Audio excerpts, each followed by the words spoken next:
Day two, everyone's excited.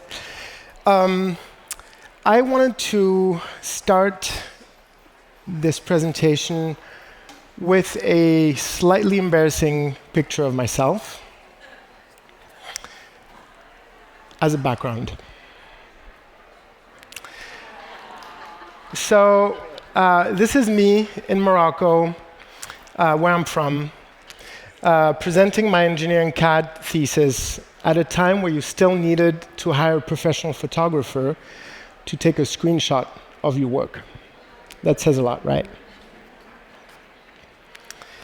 So coming from Morocco, I felt very lucky to be accepted at one of the top design schools in the world, Art Center College of Design in Pasadena, California, which was my lifelong dream, and I felt incredibly privileged to be able to fulfill this dream. And at Art Center, I learned to apply my digital skills to creative projects in automotive, retail, and fine arts. After a few years working in the automotive industry, I joined Vans, and therefore VF Corporation, back in 2004, where I held various design and innovation leadership roles. What was interesting is that Vans actually had quite a few automotive designers on the design team, which means that there was, interestingly, a continuous connection to the automotive industry, to the processes and the technologies it uses. I was therefore able to bring a lot of the workflows, the digital workflows that I had developed as a car designer into a new industry, which was the fashion and footwear industry. So my last project at Vans, I was heading up innovation at that point, allowed us to put the tools of creation in the hands of the consumers, right? And allow them to visualize the products they created in 3D using a 3D interface in a browser, which was quite unique at that point. I also had the privilege of pitching and leading VF's digital product creation initiatives, where we transformed the go-to-market process across multiple brands in the footwear and apparel space, and also accessories and equipment, incidentally. You can imagine the complexity of driving an initiative like that across multiple product categories, multiple brands, multiple company cultures, and multiple teams, right? But it was fun. We learned a lot. We learned a lot through this process.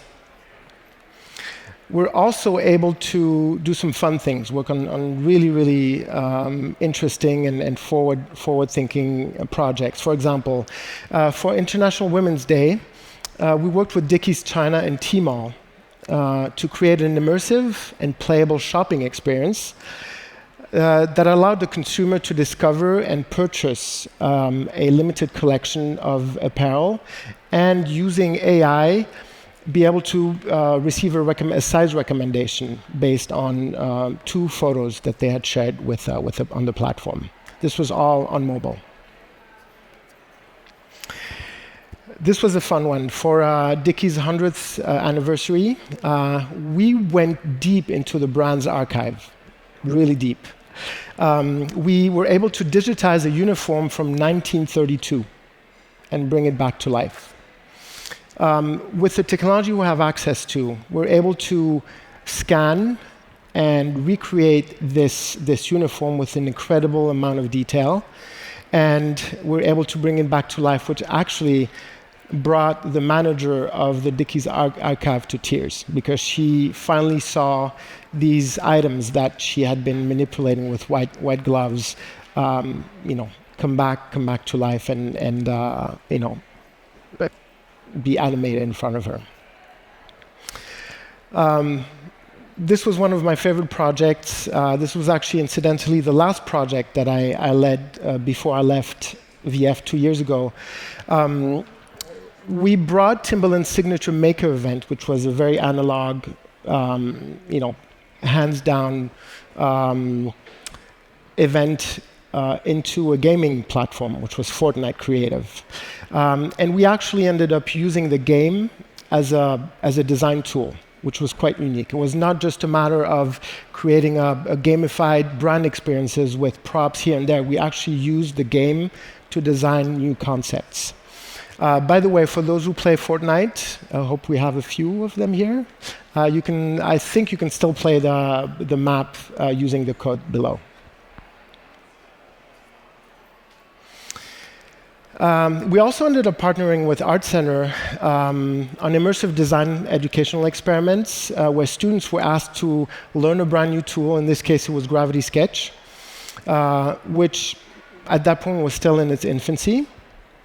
And they used the tool to ideate and present innovative product concepts and environments, all that in the context of a 2-week intensive course. So that was pretty incredible, because within 2 weeks, they were able to learn a new tool, ideate, and present their concepts, their projects to the stakeholders. So leaving VF after 18 years was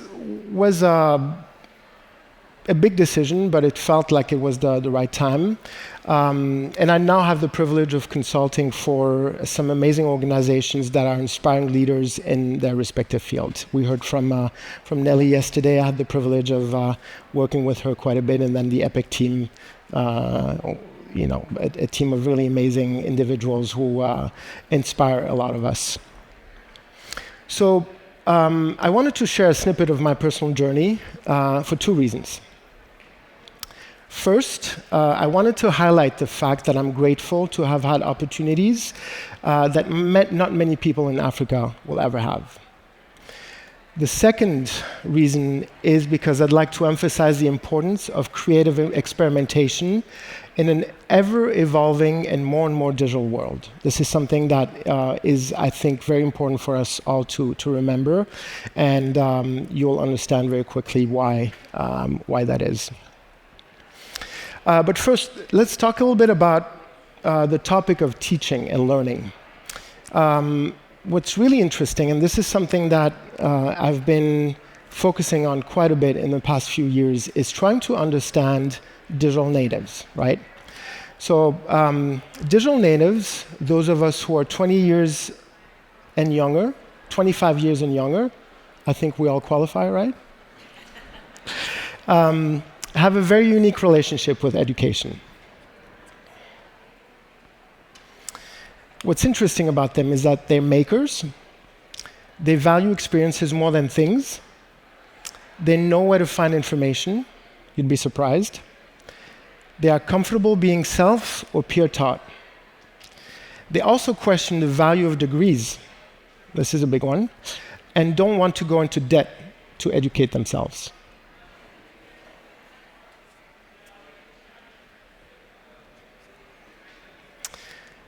So the Institute for the Future, if you don't know the Institute for the Future, I highly suggest you look them up. They've done some amazing work. In this case, they forecast that the way of learning in the future will involve what they call emotionally laden immersive experiences, where learning agility trumps deep specialization in one specific area. We also had Sandy Elvington, who at that time was working for Oracle, describe an evolving leadership for the digital age, and really qualified the capabilities we will be looking for in our creative leaders in the future. You can see some really important qualities right there. Digital literacy, that's a non-negotiable. Learning agility is a really important one. Adaptivity, that goes hand in hand with agility. As well as mental agility, but also cultural dexterity in a more and more global world. This is one that I think I've latched on quite a bit, being multicultural, being from Morocco with a German mother and having grown up in Europe. As a creative, I'm now giving back, and I'm teaching at Art Center. And I've developed a set of attributes designers need to have in today's world. As you can see here, we talk about constant curiosity, critical thinking, creative experimentation, continuous dialogue, and global perspective. These are qualities that I like to instill in my students or develop in my students because I think they're really important for creatives in today's world. From a technology point of view, I think there are three major developments that are deeply transforming the way we create. The first one is computational design, which is basically the use of computing power to augment our design process.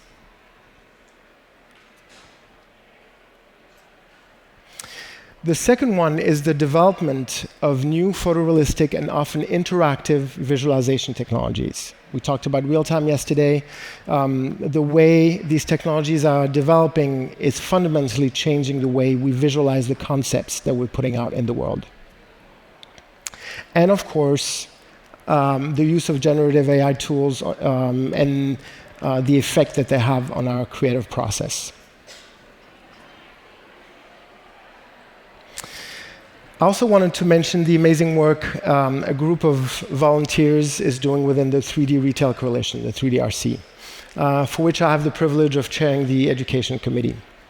For those who are not familiar with the 3DRC, it is an inspiring group of representatives of academia, technology, and the industry, very often competitors, coming together to share and align on best practices and create standards to advance the state of 3D technology for footwear, apparel, and accessories. A lot of you in the audience are part of the 3DRC, and I'm grateful for that. The Education Committee, specifically, focused on brokering critical conversations between industry representatives, educators, and technology partners in order to ensure the skills educational institutions help build are in sync with what the industry needs. This work is extremely important, I think we can all agree, because the promise of education and upskilling without a clear understanding of the needs of the industry is actually a false promise. So what do we do with all this information? Well, we chose to build something we felt is bringing all of this together and call it Aliph.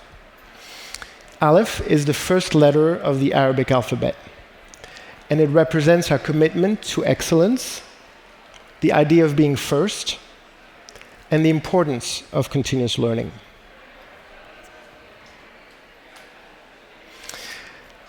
This project really came from two realizations. First, our world needs creative leaders that have skills that are relevant to our new digital reality and that are driven by the will to do things more responsibly. Second, the continent that has the most untapped source of talent and opportunity is lacking educational programs in design and education, and innovation, sorry. So here's the statistic. Out of 357 registered design schools in the world, registered with Cumulus Association, only 6 exist in Africa. And this map shows the distribution of these design schools across 66 countries out of 192. It's pretty incredible, right? So, what is Aliph? Fundamentally, Aliph is an educational program that is committed to empowering a new generation of creatives with the skills to design their own sustainable futures. The program is fundamentally built around 3 activities: educate, mentor, and connect.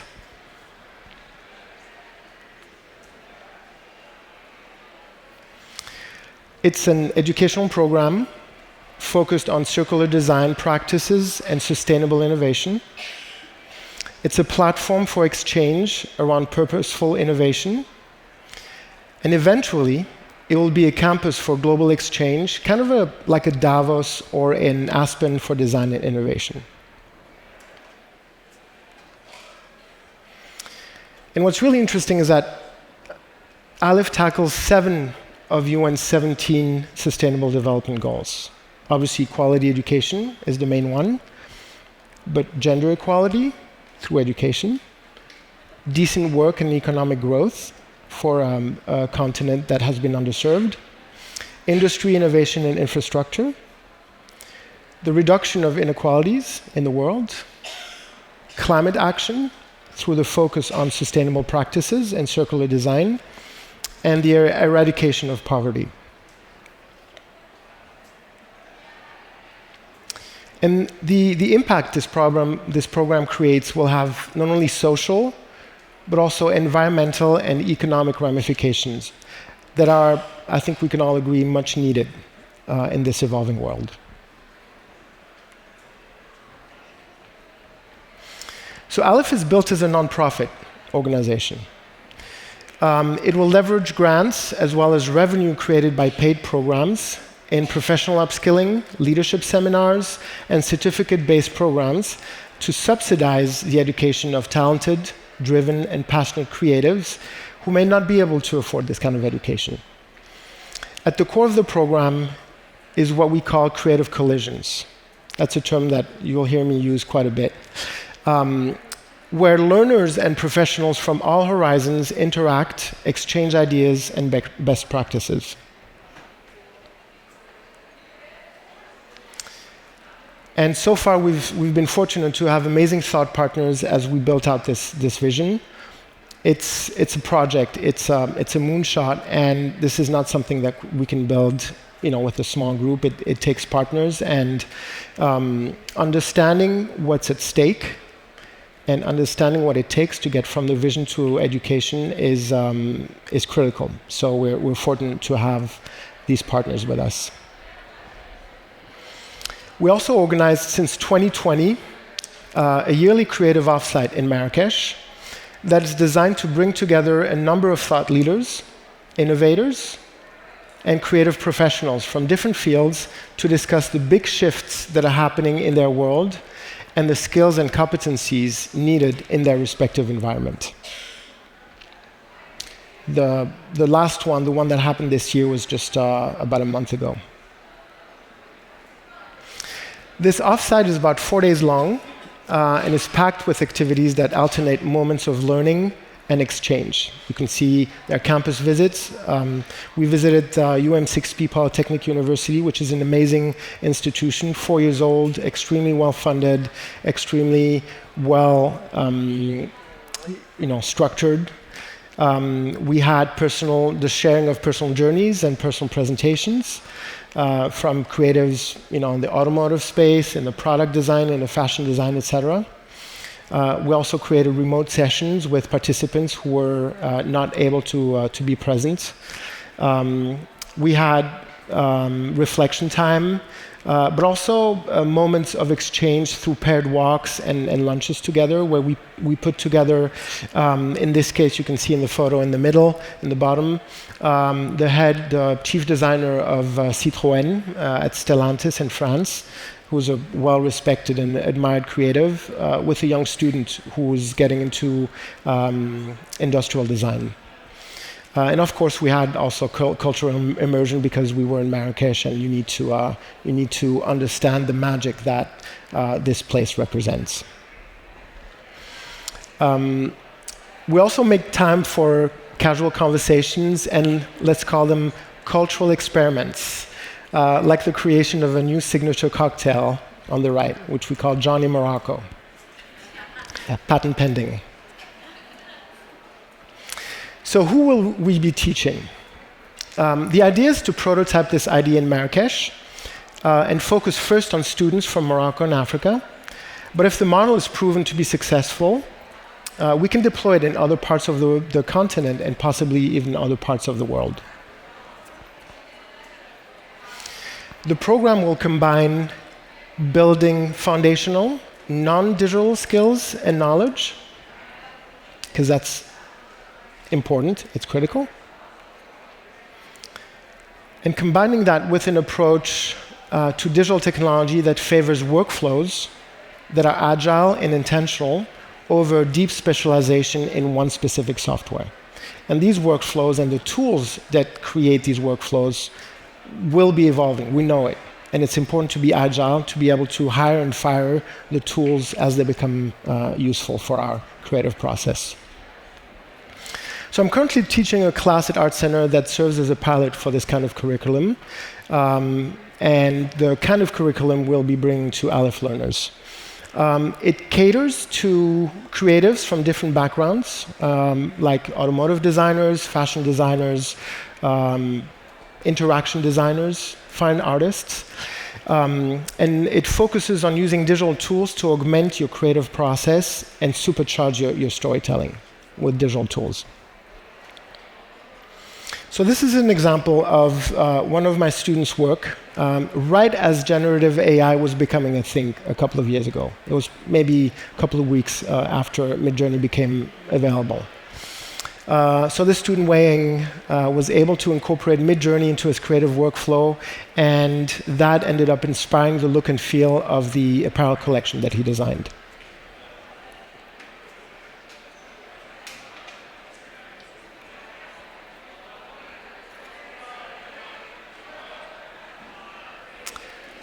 So this is another example of the work another one of my students, Inga Huang, did for a project last year. She went a step further and used Epic's Twinmotion as a new way of digital storytelling, where she focused on making a case for a digitized product creation process in the fashion industry, which culminated in the presentation of her line of clothing, which was developed using the workflow she actually evangelized. So this is a really interesting way of using a tool, a presentation tool, that is built on real-time technology, that is interactive, to present things in a different way, and not just present the reasoning behind your work, but also present the result of your work, right? What was great is that she presented her whole workflow as part of this, and at the end of the presentation was able to animate these garments that she had created.